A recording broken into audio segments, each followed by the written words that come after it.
Hello, everybody. Kurt Risch here, and thank you for joining me on One Shepherd. So today we are continuing our reading of the Old Testament book of 2 Kings, chapter 3.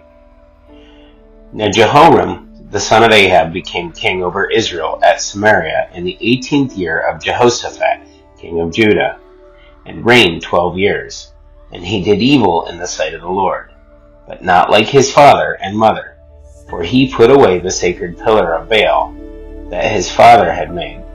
Nevertheless, he persisted in the sins of Jeroboam, the son of Nebat, who had made Israel sin. He did not depart from them.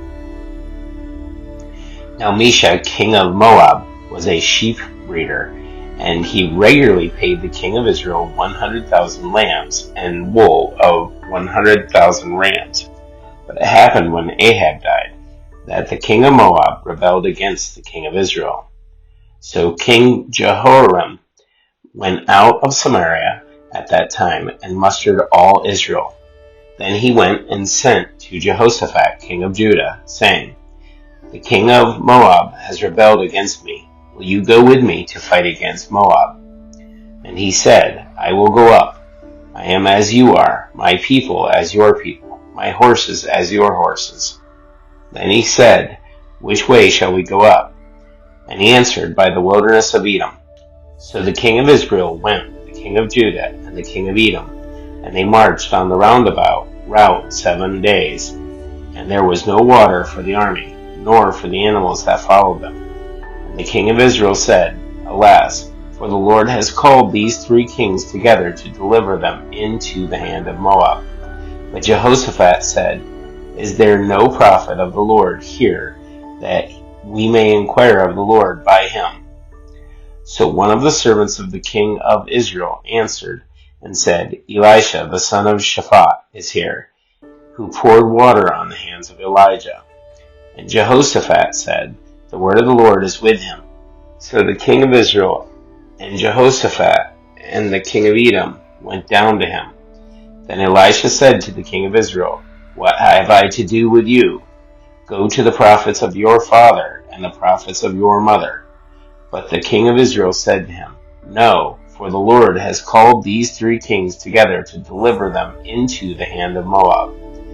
And Elisha said, "As the Lord of hosts lives, before whom I stand, surely were it not that I regard the presence of Jehoshaphat, king of Judah, I would not look at you, nor see you. But now bring me a musician." Then it happened, when the musician played, that the hand of the Lord came upon him. And he said, "Thus says the Lord, make this valley full of ditches. For thus says the Lord, you shall not see wind, nor shall you see rain, yet that valley shall be filled with water, so that you, your cattle, and your animals may drink. And this is a simple matter in the sight of the Lord. He will also deliver the Moabites into your hand. Also, you shall attack every fortified city, and every choice city, and shall cut down every good tree, and stop up every spring of water, and ruin every good piece of land with stones." Now it happened in the morning, when the grain offering was offered, that suddenly water came by way of Edom, and the land was filled with water. And when all the Moabites heard that the kings had come up to fight against them, all who were able to bear arms and older were gathered, and they stood at the border. Then they rose up early in the morning, and the sun was shining on the water. And the Moabites saw the water on the other side as red as blood, and they said, "This is blood. The kings have surely struck the swords and have killed one another. Now therefore, Moab to the spoil."